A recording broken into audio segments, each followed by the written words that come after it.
जय हिंद मेरे प्यारे दोस्तों, मैं शुभम आप सबका स्वागत करता हूं 2013 के सीएसई पेपर एनालिसिस में। तो चलिए स्टार्ट करते हैं। ठीक है। तो फर्स्ट क्वेश्चन है हमारा, what will follow if money bill is substantially amended bye Rajya Sabha. अगर राज्यसभा ने अगर मनी बिल यहाँ पे अगर अमेंड कर दिया तो क्या होगा। देखिए रिपीट हुआ या नहीं ये क्वेश्चन मुझे बताइए। अभी तक हमने 2023 से 2014 तक के पेपर देखे हैं।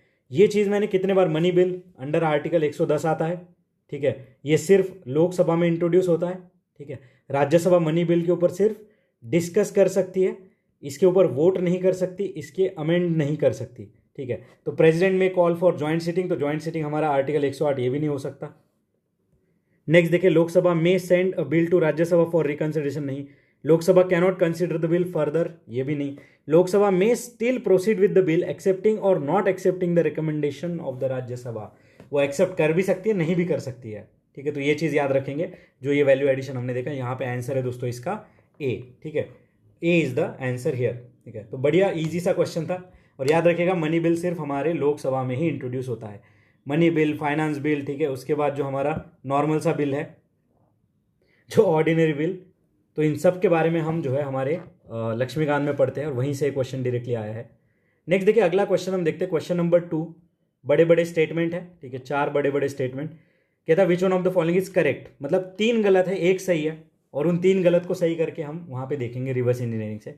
In case of union territory having a legislative setup, CM is appointed by LG on the basis of majority support. ठीक है, CM is appointed by LG on the basis of majority support, ये गलत है दोस्तों, ये गलत है। यहाँ पे प्रेसिडेंट ऑफ इंडिया अपॉइंट करते हैं यूनियन टेरिटरी के सीएम को। अब इससे रिलेटेड एक अमेजिंग मैं किस्सा आपको बताना चाहूँगा। मेरी एक फ्रेंड थी, तो हम ऐसे ही मैंने उसे क्वेश्चन पूछा कि जो सीएम है दिल्ली के, इन्हें कौन अपॉइंट करता है। ठीक है, प्रेसिडेंट ऑफ इंडिया करता है या फिर जो एलजी होता है, लेफ्टिनेंट जनरल जो होता है, ठीक, लेफ्टिनेंट गवर्नर जो होता है, ठीक है, एलजी, तो इन दोनों में से कौन अपॉइंट करता है। तो उसने सिंपली आंसर दिया कि प्रेसिडेंट ऑफ इंडिया ही अपॉइंट करता है। तो मैंने कहा वाह भाई, ये कंफ्यूज हुई नहीं, मतलब एलजी और प्रेसिडेंट ऑफ इंडिया में नॉर्मली हम कंफ्यूज हो जाते हैं। तो मैंने उसे बोला हाँ बढ़िया है, तूने कहाँ पढ़ा था ये, या फिर तुझे याद था क्या। तो उसने बोला कि मैंने तो ये सोचा कि सीएम जो है अरविंद केजरीवाल और एलजी हमेशा झगड़ते ही रहते हैं, तो ये इसे क्यों ही अपॉइंट करेगा। ठीक है, अल्दो लॉजिक थोड़ा वियर्ड सा था, बट उसका आंसर यहाँ पे आ गया था। तो जोक्स अपार्ट, ये इस तरीके से एक फनी इंसिडेंट हुआ था, तो मैंने आपके साथ शेयर किया। ठीक है, तो देखिए प्रेसिडेंट ऑफ इंडिया, अभी इस वाले जोक से आपको ये याद रहेगा हमेशा के लिए, आई होप। नेक्स्ट देखिए स्टेटमेंट सी देखते हैं। No procedure has been laid down in constitution of India for the removal of the post of governor. ठीक है, no procedure has been laid down in the constitution of India for the removal of post of governor. अगर आपने अभी simply अगर लक्ष्मीकांत 1-2 बार पढ़ा है, तो आपको इतना डिटेल में आपने नहीं पढ़ा होगा कि प्रोसीजर दिया या नहीं दिया है। तो देखिए दोस्तों, ये स्टेटमेंट यहाँ पे करेक्ट है, प्रोसीजर कोई भी यहाँ पे नहीं दिया गया है for the removal of governor. President of India के लिए यहाँ पे एक प्रोसीजर दी गई है, वायलेशन ऑफ कॉन्स्टिट्यूशन एक क्राइटेरिया होगा जो कि डिफाइन नहीं है हमारे कॉन्स्टिट्यूशन में, और इस बेसिस पे यहाँ पे जो है स्पेशल मेजोरिटी से उन्हें इम्पीच किया जाएगा। फिर क्या कहता है, जजेस of high court of the states are appointed by governor of a state just as the जजेस of supreme court are appointed by the president. तो देखिए दोस्तों, यहाँ पे ये सेकंड स्टेटमेंट गलत है। जज of high court is also appointed by president of India, यहाँ पे गवर्नर नहीं करते। तो सुप्रीम कोर्ट, हाई कोर्ट दोनों के जज कौन अपॉइंट करते हैं, president of India under article 217, याद रखिएगा अंडर आर्टिकल 217।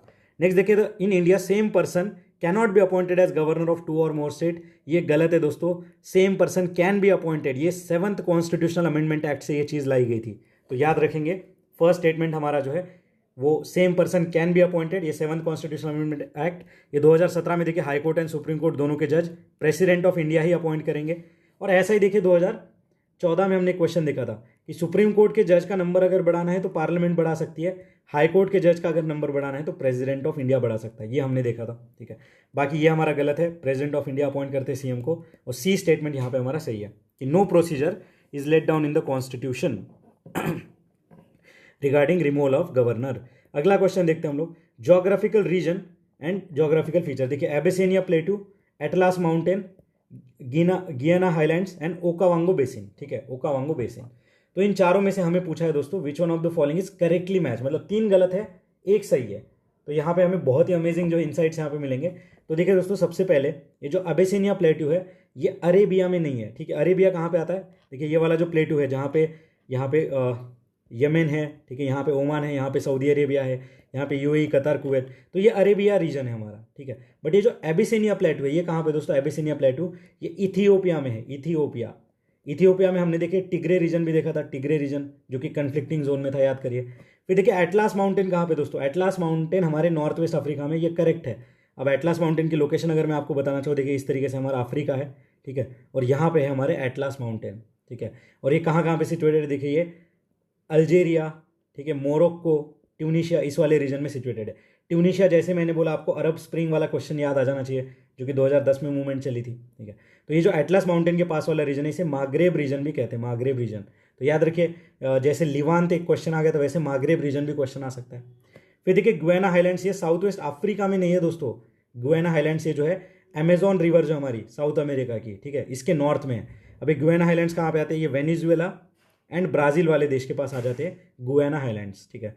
उसके बाद देखिए ओकावांगो बेसिन, ये पटागोनिया में नहीं है दोस्तों। पटागोनिया ये कहाँ है, ये अर्जेंटीना के पास है, हमारे अर्जेंटीना का है, तो ये साउथ अमेरिका में है। यहाँ पे एंडीज माउंटेन भी हमें देखने को मिलते हैं, पटागोनिया, ठीक है, पटागोनिया डेजर्ट भी है, ठीक है। और ये जो ओकावांगो बेसिन यहाँ पे मेंशन है, ये ओकावांगो बेसिन कहाँ पे दोस्तों, ये साउथ वेस्ट अफ्रीका में है, ठीक है। और ये जो है नामीबिया, बोत्सवाना एंड अंगोला वाले रीजन में, ठीक है, नामीबिया, बोत्सवाना एंड अंगोला वाले रीजन में ओकावांगो बेसिन। तो देखिए ये ज्योग्राफिकल रीजन और उनके फीचर हमने यहाँ पे देख लिए। तो याद रखिएगा जब भी आप मैपिंग करेंगे तो atlas mountain, Abyssinia प्लेटू, Guyana highlands and Okavango basin, इन्हें नहीं भूलना है, ठीक है। तो ये क्वेश्चन जो है आगे चल के आ सकता है हमारे पेपर में। नेक्स्ट देखिए अगला क्वेश्चन है, with reference to history of Indian rock cut architecture. Next question है यहाँ पे, with reference to history of Indian rock cut architecture. देखिए rock cut architecture, Ajanta, Ellora, Bagh caves, Elephanta caves, ठीक है। उसके बाद हमने यहाँ पे महाबलीपुरम का वो Arjuna's penance, descent of Ganga, Varaha image, ठीक है, बोर इमेज, वराह इमेज जो हमने देखा था उदयगिरी केव्स वाला। तो देखिए ये सारे एग्जाम्पल क्या है, ये सारे हमारे रॉक कट आर्किटेक्चर के एग्जाम्पल है। अब देखिए 3 स्टेटमेंट कहता है, at Ellora caves were made for different faith, ठीक है। The Barabar rock cut caves were originally, देखिए originally made for Ajivikas by emperor Chandragupta Maurya. देखिए दोस्तों यहाँ पे ओरिजिनली वर्ड और Chandragupta Maurya. The caves at Badami are the oldest surviving rock cut caves in India, ठीक है। Caves of Badami are the oldest surviving rock cut caves in India. तो यहाँ पे देखिए ओल्डेस्ट एक्सट्रीम वर्ड है, ठीक है। अब बदामी हमें पता है चालुक्य बदामी, ये कुछ 600-700 एडी के आसपास आए थे। और उसके पहले के एग्जाम्पल हमने देखे अशोका के टाइम पे भी यहाँ पे केव्स बनी हुई है, जो कि 300 BC के आसपास की बात करता है, ठीक है, अराउंड अप्रॉक्स में बता रहा हूँ। तो ये तो गलत हो गया, चलिए फर्स्ट हटा के देखते हैं। और जब फर्स्ट हटा दोस्तों यहाँ पे ये गया, ये गया, बचा देखिए 2 and 3 ओनली, ठीक है, 2, 3 and 3 ओनली, मतलब थर्ड तो हर हालत में यहाँ पे सही है। और ये बचा सेकंड स्टेटमेंट, ये गलत है दोस्तों। ये जो 12 रॉक कट केव्स है ये चंद्रगुप्त मौर्य के द्वारा नहीं बनाई गई थी, अशोका के द्वारा बनाई गई थी। तो याद रखिएगा it is made by Ashoka, ठीक है। और ये आजीविका इनके फाउंडर कौन थे, मखाली गोसाला, ठीक है, मखाली गोसाला इनके जो थे फाउंडर थे। Oldest surviving rock cut caves नहीं है दोस्तों, ये जो बदामी है ये कर्नाटका में है, ठीक है, बदामी केव्स कर्नाटका में है, 600 AD के आसपास बनाया था चालुक्याज ने, ठीक है। नेक्स्ट देखिए 12 rock cut caves were originally made by Ajivikas for Ashoka, ये है वन ऑफ द ओल्डेस्ट, ठीक है, ये है ओल्डेस्ट 12 रॉक कट केव्स, क्योंकि ये अशोका के टाइम की है, ठीक है। और ये कहाँ पे सिचुएटेड है, बिहार में सिचुएटेड है 12 रॉक कट केव्स। और लास्ट में देखिए जो एलोरा के बारे में यहाँ पे बात कर रखी है, देखो दोस्तों एलोरा जो भी है वर्ल्ड हेरिटेज साइट है। ये राष्ट्रकूटास के टाइम पे देखिए इसका काम हुआ था, ठीक है। यहाँ पे हिंदुइज्म, बुद्धिज़्म, जैनिज्म से रिलेटेड जो है चीज़ें हमें देखने को मिलती है, ठीक है, राष्ट्रकूटा, ठीक है, राष्ट्रकूटा, ये सारी चीज़ें। तो देखिए दोस्तों एलोरा के बारे में हमने ये सारी चीज़ें हमें भी जो हमने डिटेल में यहाँ पे देखी है, ठीक है। उसके बाद नेक्स्ट और यहाँ पे कुछ इंपॉर्टेंट चीज़ अगर छूट गई हो तो ठीक है दोस्तों। बाकी जो हमारा यहाँ पे बदामी केव्स है, बदामी केव्स यहाँ पे हिंदुइज्म प्लस जैनिज्म से रिलेटेड टेम्पल्स हमें यहाँ पे देखने को मिलते हैं। और ये देखिए दोस्तों एक यूनेस्को वर्ल्ड हेरिटेज साइट भी है, ठीक है। रेस्ट यहाँ पे ठीक है दोस्तों, और ये भी हमारी यूनेस्को वर्ल्ड हेरिटेज साइट है, ये नहीं है। और आंसर क्या है हमारे यहाँ पे, 3 ओनली इज़ द करेक्ट, ठीक है, 3 ओनली इज़ द करेक्ट, ठीक है। तो इस तरीके से हम आंसर तक पहुँच सकते हैं। देखिए ओल्डेस्ट एक यहाँ पे ट्रैप सेट किया था ओरिजिनली बाय चंद्रगुप्त मौर्य, ये गलत था, ठीक है। तो इस तरीके से हम आंसर तक पहुँच चुके हैं। अगला क्वेश्चन हम देखते हैं, रिकॉम्बिनेंट डीएनए टेक्नोलॉजी, ठीक है, recombinant DNA technology, genetic engineering, हर साल यहाँ पे क्वेश्चंस आते हैं, ठीक है। चलो देखते क्या कहता है कि genetic engineering allows genes to be transferred, ठीक है। तो कहाँ कहाँ से जीन यहाँ पे ट्रांसफर होने की बात कर रहा है, ठीक है। तो यहाँ पे देखिए across different species of a plant, ठीक है, species from animals to plant, ठीक है, and from micro organism to higher micro organism, from micro organism to higher organisms, ठीक है।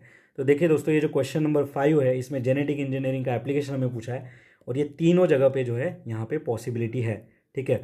रिकॉम्बिनेंट डीएनए टेक्नोलॉजी जो है यहाँ पे डिफरेंट स्पीशीज में भी ट्रांसफर होती है, एनिमल टू प्लांट भी हो जाता है, micro organism to higher micro organism भी यहाँ पे होता है। इसी से रिलेटेड देखिए हमने क्रिस्पर कैस वाला क्वेश्चन देखा था, कैस 9 क्या है, तो मॉलिक्यूलर सीजर है, ठीक है। उसके बाद हमने देखिए जीन 2014 में क्वेश्चन देखा था कि जेनेटिक क्रॉप बनाने के लिए कौन सी चीज़ें यूज होती है, तो साइटोप्लाज्मिक मेल स्टेरिलिटी और जीन साइलेंसिंग ये हमने देखा था। आई होप आपको ये सारी चीज़ें यहाँ पे याद आ रही होगी, ठीक है। तो यहाँ पे देखिए दोस्तों तीनों चीज़ें जो है पॉसिबल है RDNA टेक्नोलॉजी से, वही science and technology, all of the above वाला लॉजिक। नेक्स्ट देखिए अगला क्वेश्चन है हिस्ट्री से रिलेटेड है, हमारे ancient history. Chinese traveller Yuan Chwang, इसका दूसरा नाम है Hiuen who visited India, recorded the general condition and culture of India at that time in the context which one of the following statement is correct। देखिए 3 statement है, third से पढ़ना start करते हैं। The tradesman had to pay duties at ferries and barrier station. तो देखिए कितनी simple बात करिए कि जो ट्रेडर है वो जब कहीं अपना सामान लेके जा रहा है तो उसे बैरियर पे जो है फेरीज पे यहाँ पे ड्यूटीज पे करनी पड़ेगी। अब इस क्वेश्चन को कनेक्ट करिए, कृष्णदेव राय वाला क्वेश्चन हमने देखा था जहाँ पे जो वर्कशॉप के ऊपर, इंडस्ट्रीज के ऊपर टैक्स लगाया जाता है, टैक्स जो है वेरी करता है as per quality of land. याद करिए 2016 या 17 में हमने क्वेश्चन देखा था। अब देखिए यहाँ पे बात कौन सी किंगडम की हो रही है, जनरल कंडीशन ऑफ जब हुएनसैंग आया था, ठीक है। हुएनसैंग किसके टाइम पे आया था, हर्षवर्धन के टाइम पे, तो ये भी एक इंपॉर्टेंट लीडर्स थे। तो एक सिंपल सा बात कह रहे हैं कि हाँ ड्यूटीज यहाँ पे लगती थी, ऐसा नहीं कि ड्यूटी फ्री था, ऐसे कुछ नहीं लिखा है। फिर कहता है as a regard punishment for offences ordeals by fire, water and poison were instrument for determining the innocence और गिल्ट ऑफ द पर्सन। तो यहाँ पे वही शपथ लेने की बात कि मैं इसकी शपथ खाता हूँ और मैंने ये गुनाह नहीं किया, इस तरीके से। ये भी सिंपल सी बात है, आज भी हमारे यहाँ पे फॉलो होता है, ठीक है, कि जो हमारे लिटरेचर है उनकी कसम दी जाती है। The roads and river routes were completely immune from robbers. देखिए हर्षवर्धना के टाइम की बात हो रही है, इंडिया इतना बड़ा उसका जो है किंगडम था, और roads and river routes were completely immune from robbery. किसने देखा यार, छोटी भी अगर रॉबरी उस टाइम पे हुई होगी तो ये स्टेटमेंट तो गलत हो गया। और ये स्टेटमेंट प्रूव कर पाना कितना मुश्किल है कि कंप्लीटली इम्यून था पूरा। ऐसा यूएसए का कहीं पे भी नहीं है कंप्लीटली इम्यून होना, कहीं ना कहीं छोटी मोटी रॉबरी तो होगी। और यहाँ पे बताया नहीं कि रॉबरी किस चीज़ के रिलेटेड, कोई स्पेसिफिक बताया नहीं। तो देखिए ये स्टेटमेंट जो है बहुत ही एब्सर्ड है, यहाँ पे सेट हुआ है। सीधा फर्स्ट हटाइए, ठीक है, फर्स्ट हटाइए, आंसर पाइए। अब यहाँ से मैं एक चीज़ हाईलाइट करना चाहूँगा, क्या सच में एग्जामिनर चाहता है कि आप हुएनसैंग ने अपने इंडिया के बारे में क्या क्या लिखा है वो सब पढ़ के आओ? लगता है आपको? और अगर आप बस ये सोचोगे कि यार ये चीज़ तो हमने इतनी डिटेल में पढ़ी नहीं है तो ये क्वेश्चन तो हमसे अटेम्प्ट ही नहीं होगा, तो आप यहाँ पे गलत सोच रहे हो। आपको बस वहाँ पे रिस्क लेना है, थोड़ा सा अपना पेशेंस रखना है, काम डाउन होकर चीज़ों को पढ़ना है, सीधा आपको आंसर मिल गया, +2 मार्क्स आसानी से, ठीक है। जो चीज़ पढ़ी होती है उसमें तो हमें डाउट हो सकता है, बट इस क्वेश्चन में तो डाउट हो ही नहीं सकता क्योंकि कंप्लीटली इम्यून बात लिखी हुई है, ठीक है। तो ये चीज़ आपको यहाँ पे समझनी है। तो आंसर है हमारा यहाँ पे B, 2 and 3 इज करेक्ट। बाकी देखिए हुएनसैंग इनके बारे में थोड़ा देखते हैं। हुएनसैंग देखिए दोस्तों ये हर्षवर्धना के टाइम पे आए थे 650 AD के आसपास, ठीक है। इन्होंने अपनी बुक लिखी थी CU की, ठीक है, CU की बुक। इसका देखिए रिकॉर्ड ऑफ वेस्टर्न वर्ल्ड ऐसे नाम होता है, रिकॉर्ड ऑफ वेस्टर्न वर्ल्ड, ठीक है। ये महायाना बुद्धिज्म को प्रोपोगेट करने के लिए आए थे, महायान बुद्धिज्म, ठीक है।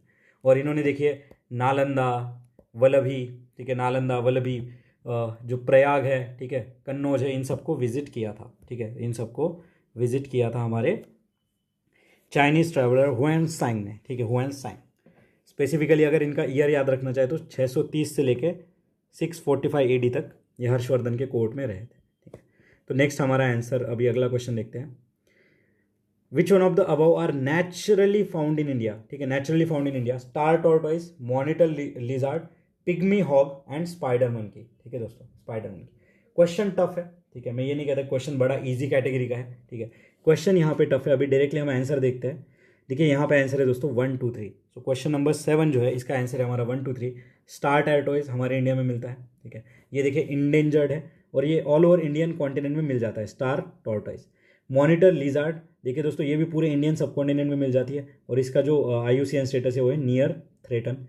पिग्मी हॉग, ये क्या है दोस्तों, ये मैमल है, ठीक है, एक मैमल है जो कि क्रिटिकल इंडेंजर्ड है, और स्पेसिफिकली ये मानस नेशनल पार्क के आसपास मिल जाता है हमें। मानस नेशनल पार्क कहाँ पे, आसाम के पास। और बचा देखिए ये जो स्पाइडर मंकी, ये भाई साहब कहाँ रहते हैं, ये नेचुरली इंडिया में नहीं मिलते दोस्तों, ये जो है साउथ अमेरिका में, सेंट्रल एंड साउथ अमेरिका के पास जो है इनका नेटिव है, ठीक है। यहाँ पे नेचुरली फाउंड, यहाँ पे अगर बोल देता फाउंड इन इंडिया तो चारों आ जाते, क्योंकि किसी जू में कहीं ना कहीं तो स्पाइडर मंकी दिख ही जाता, बट नेचुरली फाउंड जब वर्ड आ गया तो यहाँ पे फोर्थ हमें हटाना पड़ेगा, ठीक है। यहाँ पे हमें फोर्थ जो है दोस्तों हटाना पड़ेगा, ठीक है, क्योंकि ये हमारे सेंट्रल एंड साउथ अमेरिका में मिलता है। तो ये हट गया, बचा हमारा 1 2 3। क्वेश्चन टफ कैटेगरी का था, बाकी हमने ये 3 चीज़ें यहाँ पे देख ली। आगे चल के अगर इनसे रिलेटेड कोई ऑप्शन में आता है तो ध्यान रखेंगे, ठीक है। अगला क्वेश्चन देखते हैं हम लोग। Which one of the following can be found as a pollutant in the drinking water in, देखिए drinking water in some part of India, देखिए some part of India, some मतलब ये इतना प्यारा वर्ड है ना, ये पॉसिबिलिटी दर्शाता है। देखिए arsenic, sorbitol, fluoride, formaldehyde and uranium, ठीक है। यहाँ पे देखिए 1 3 2 4 5 1 3 5 एंड 1 2 3 4। सो क्वेश्चन नंबर 8, ठीक है। अब यहाँ पे देखिए दोस्तों, इन सब में से अगर हमें हटाना है तो सबसे पहले देखिए फॉर्मल्डिहाइड हटाना पड़ेगा, ठीक है। फॉर्मल्डिहाइड हमें हटाना पड़ेगा क्योंकि देखिए यूरेनियम पोल्यूशन हमें राजस्थान, यूपी, ठीक है, तमिलनाडु वाले रीजन में मिल जाता है जहाँ पे यूरेनियम माइंस होगी, ठीक है। फ्लोराइड पोल्यूशन हमें मिल जाता है राजस्थान वाले रीजन में, ठीक है। फ्लोराइड की वजह से देखिए एक डिसीज भी होता है नॉक नी डिसीज, ये हमारे शंकर आईएएस में मेंशन है, ठीक है, नॉक नी डिसीज, याद रखिए। आर्सेनिक, इससे भी एक डिसीज हो जाता है दोस्तों, ये है ब्लैक फुट डिसीज, ठीक है, ब्लैक फुट डिसीज। और यहाँ पे बचा देखिए दोस्तों सॉर्बिटॉल, ठीक है, सॉर्बिटॉल ये देखिए हमारे ड्रिंकिंग वाटर में एज अ पोल्यूटेंट नहीं मिलता है एंड फॉर्मल्डिहाइड नहीं मिलता है, ठीक है। तो ये यहाँ से हमने चीज़ों को देख लिया। बाकी देखिए और कौन से पोल्यूटेंट है, तो कैडमियम यहाँ पे मिल जाता है, ठीक है, कैडमियम। अब कैडमियम से कौन सा डिसीज होता है, तो यहाँ पे देखिए इटाई डिसीज होता है, इटाई, ये सारा शंकर आईएएस में मेंशन है हमारे। फिर देखिए मर्क्यूरी से हमारा देखिए यहाँ पे मीनामाटा डिसीज हमने देखा था, मीनामाटा डिसीज, ठीक है। तो ये सारी चीज़ें जो है एज अ पोल्यूटेंट हमें देखने को मिल जाती है in some part of India in drinking water. तो अगर फॉर्मल्डिहाइड हटाते हम लोग तो बचता है देखिए 1 3 एंड 1 3 5, ठीक है। 5 हमारा यूरेनियम, ये भी कंटेमिनेशन हमें देखने को मिलता है, ठीक है, ये भी हमें यहाँ पे देखने को मिलता है। आगे बढ़ते हैं, नेक्स्ट हमारा क्वेश्चन है question number 9। With reference to Indian history the members of constituent assembly from the provinces were. अब ये जो क्वेश्चन है दोस्तों, member of constituent assembly from the provinces were directly elected by people, कैसे हो गया directly elected, nominated by Indian National Congress, यहाँ पे बात हो रही है प्रोविंसेस की, ठीक है, और यहाँ पे कह रहा है nominated by Indian National Congress, ऐसा तो नहीं होता। Elected by provincial legislative assembly and selected by government on the basis of expertise and constitutional matter, नहीं, ये नहीं। यहाँ पे देखिए बात हो रही है हमारे कॉन्स्टिट्यूएंट असेंबली की 1946-47 की। तो जो पूरी कॉन्स्टिट्यूएंट असेंबली थी दोस्तों, ये पार्टली इलेक्टेड थी हमारी एंड पार्टली नॉमिनेटेड थी, बट जो यहाँ पे प्रोविंसेस से लोग आ रहे थे वो पूरी तरीके से इलेक्टेड थे बाय प्रोविंशियल लेजिस्लेटिव असेंबली। तो प्रोविंशियल लेजिस्लेटिव असेंबली से ये आने वाले थे, ठीक है। ये चीज़ देखिए हमारे कैबिनेट मिशन में भी मेंशन थी, ठीक है। तो यहाँ पे आंसर है हमारा बी, ठीक है। नेक्स्ट देखिए ये ऊपर वाला क्वेश्चन अगर हम देखें, सॉर्बिटॉल क्या होता है दोस्तों, तो सॉर्बिटॉल एक आर्टिफिशियल स्वीटनर होता है, ठीक है, आर्टिफिशियल स्वीटनर जो कि मेडिसिन में यूज़ होता है। और फॉर्मल्डिहाइड देखिए फार्मा सेक्टर में यूज़ होता है, ठीक है, और कंस्ट्रक्शन सेक्टर में यूज़ होता है। तो ये जो है पोल्यूटेंट नहीं हो सकते। बाकी हमने देख लिया। जो नेक्स्ट क्वेश्चन है हमारा कि members of the constituent assembly from the provinces, ये जो थे इलेक्टेड थे, ठीक है, ये कहते हैं हमारे इलेक्टेड थे। नेक्स्ट आगे बढ़ते हैं। और ये भी जो इलेक्शन था दोस्तों, ठीक है, ये जो इलेक्शन था ये भी कोई डायरेक्ट इलेक्शन नहीं था, दे आर इनडायरेक्टली इलेक्टेड, ठीक है, दे आर इनडायरेक्टली इलेक्टेड। मतलब प्रोविंशियल लेजिस्लेटिव असेंबली में लोग यहाँ पे जो है इलेक्ट होकर आएंगे और ये इनमें से जो है इनडायरेक्टली जो है आगे लोगों को भेजेंगे कॉन्स्टिट्यूएंट असेंबली के लिए, ठीक है। तो ये था इनडायरेक्टली इलेक्टेड। नेक्स्ट अगला क्वेश्चन हम देखते हैं, क्वेश्चन नंबर 10, ठीक है। क्या कह रहा है ये, consider the following animals, sea cow, sea horse and sea lion. Sea cow dugong, याद है आपको, dugong entire coast of India पे मिलता है जो कि गलत था, ठीक है। डगोंग इज द हर्बेशियस, ठीक है, मराइन एनिमल था, ठीक है, और ये वाइल्ड लाइफ प्रोटेक्शन एक्ट के शेड्यूल 1 में आता है, ये हमने देखा था डगोंग के बारे में। सी काउ, फिर देखिए sea horse and sea lion, which one of the above is mammal, ठीक है, इनमें से कौन सा मैमल है ऐसा ये पूछ रहा है, ठीक है। तो यहाँ पे देखिए दोस्तों, sea cow, dugong, gulf of Mannar, gulf of Kutch, इसके आसपास हमें मिल जाता, हमने देखा था इसे, ठीक है। तो सी हॉर्स देखिए दोस्तों, ये जो है फिश है ना कि मैमल, ठीक है, तो ये हट गया हमारा। सी लायन, ये देखिए दोस्तों, ये Indian Ocean region and Pacific region में मिल जाता है मेनली, ठीक है। तो यहाँ पे आंसर है हमारा 1 और 3।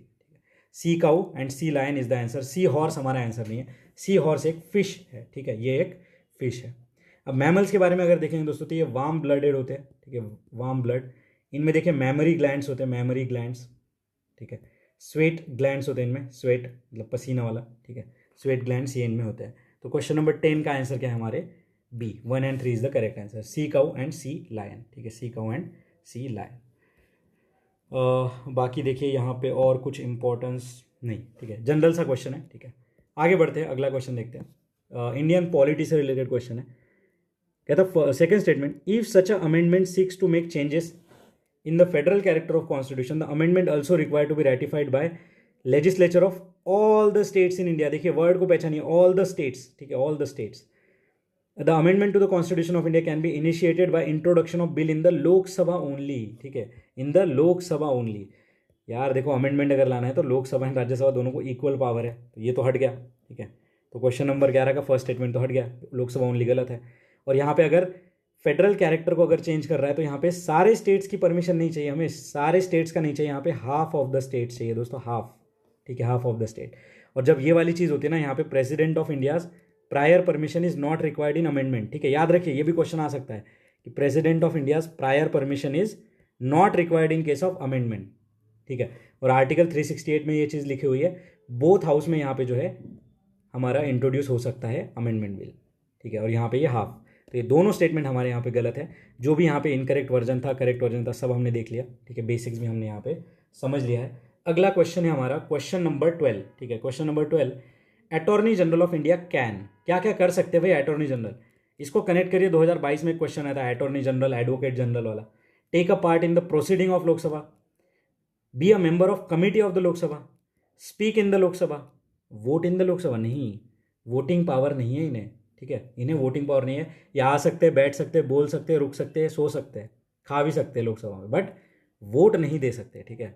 ये इतना सब कुछ बोला मैंने, मजाक में बोला है। देखिए, he can speak in the Lok Sabha, ठीक है, member of committee of the Lok Sabha, proceeding of Lok Sabha में पार्ट ले सकते हैं, बट वोटिंग पावर इनके पास नहीं है, वोटिंग पावर इनके पास नहीं है। तो हमारा जो आंसर क्या आएगा दोस्तों, attorney general under article 76 of Indian constitution, ये भी याद रखिएगा, आर्टिकल कौन सा आता है, 76, ठीक है। तो यहाँ पे आंसर क्या है हमारा, 1 2 3 इज द करेक्ट आंसर, ठीक है, 1 2 3 इज द करेक्ट आंसर। तो यहीं पे क्वेश्चन घूमेगा, वोटिंग पावर है या नहीं, आगे चल के भी ऐसा ही क्वेश्चन बनाया जाएगा। आगे देखते हैं question number 13, with reference to usefulness of by product of sugar industry. अब देखिए sugar industry, sugar cane, sustainable sugar cane initiative. देखिए शुगर एक ऐसा क्रॉप है ना जिसपे कितने क्वेश्चन आ रखे यूपीएससी में, ठीक है। तो कहता है कि by product of sugar cane के यूजफुलनेस बताओ। 3 स्टेटमेंट है, molasses can be use for production of ethanol. फिर क्या कह रहा है, molasses can be use as a feed stock for the production of synthetic chemical fertiliser. देखिए सिंथेटिक, मैंने आपको ऑर्गेनिक एंड इनऑर्गेनिक का डिफरेंस बताया था हमारे मास्टर वीडियो सेशंस में।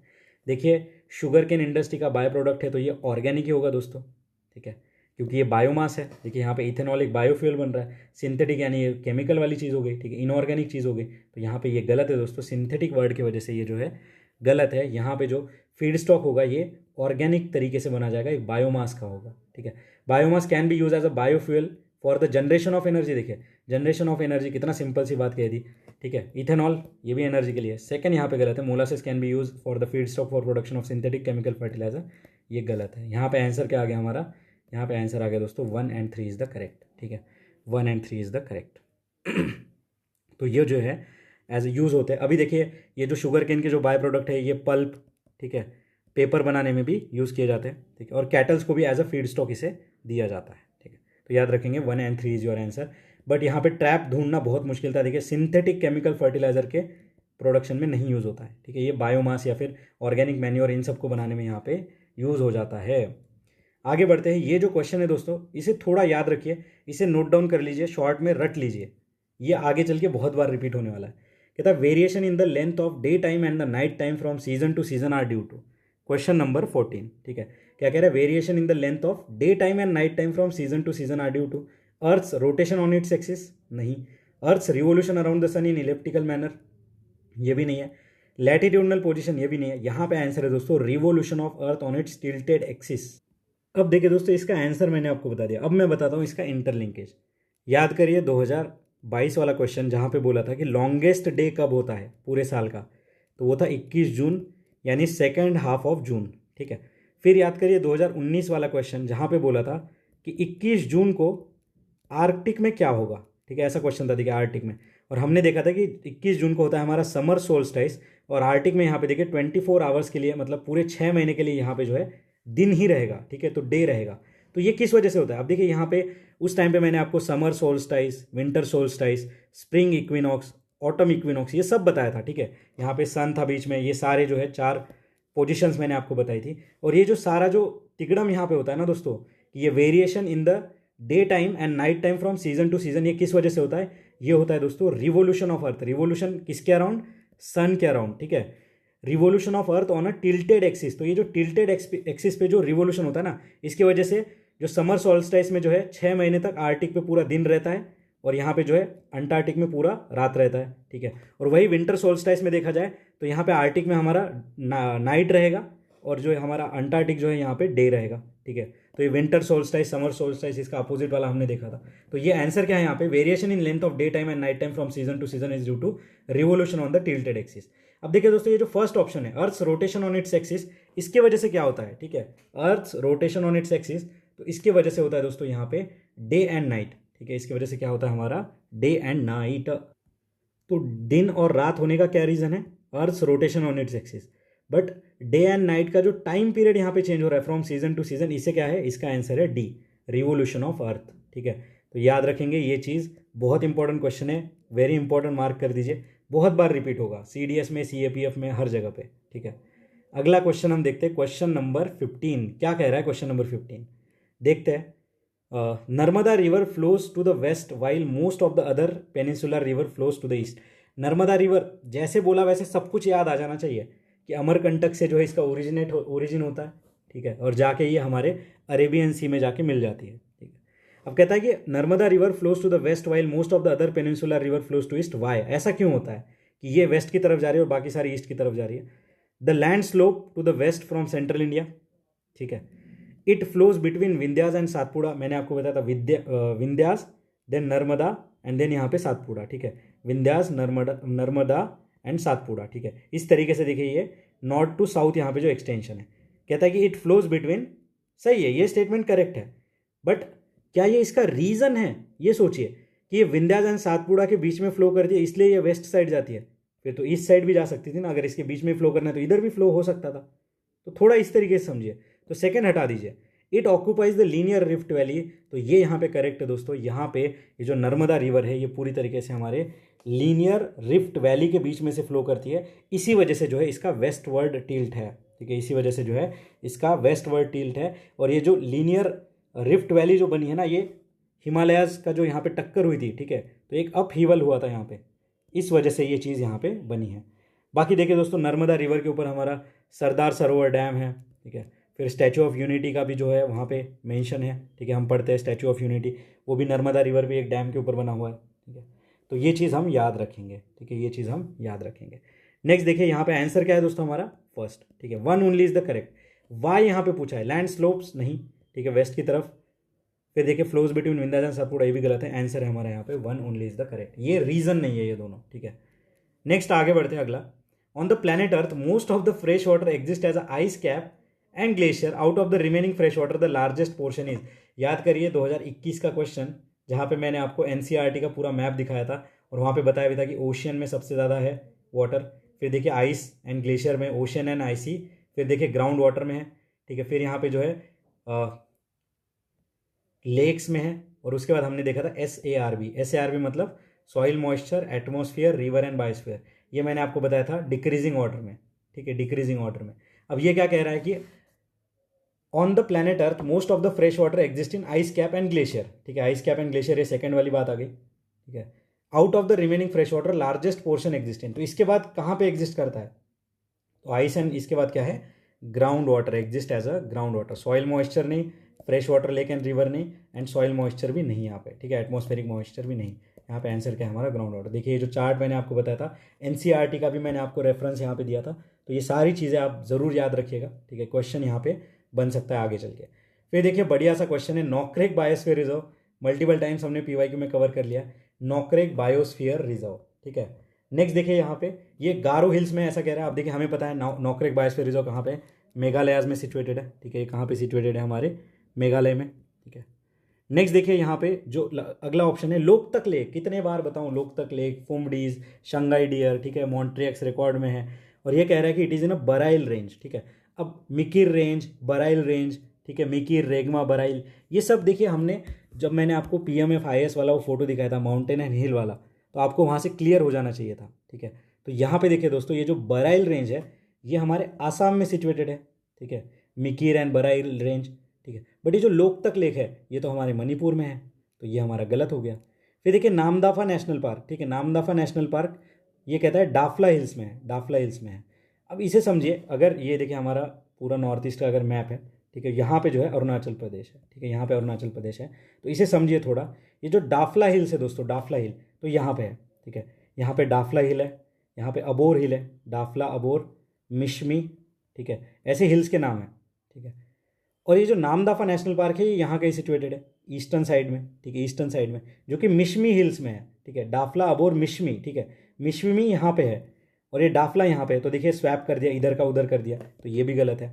तो नामदाफा नेशनल पार्क हमने देखा था, ऐसा कौन सा नेशनल पार्क है जहाँ पे हमें ट्रॉपिकल, सब ट्रॉपिकल, ठीक है, टेम्परेट, सारे जो है वेजिटेशन देखने को मिलेंगे। नामदाफा नेशनल पार्क याद करिए, एक सिंगल लाइन वाला क्वेश्चन हमने देखा था 2016 या 17 के आसपास, ठीक है। तो देखिए दोस्तों ये हमारा गलत हो गया, ये हमारा गलत हो गया क्योंकि बराइल रेंज हमारे आसाम में है। बाकी देखिए गारो हिल ये सही है, और ये जो नॉकरेक बायोस्फीयर रिजर्व है यूनेस्को की वर्ल्ड हेरिटेज साइट में, नेचुरल वर्ल्ड हेरिटेज साइट। और गारो हिल्स का देखिए टूरा नाम का जो है हाईएस्ट पीक है, टूरा, टूरा mountain is the highest peak.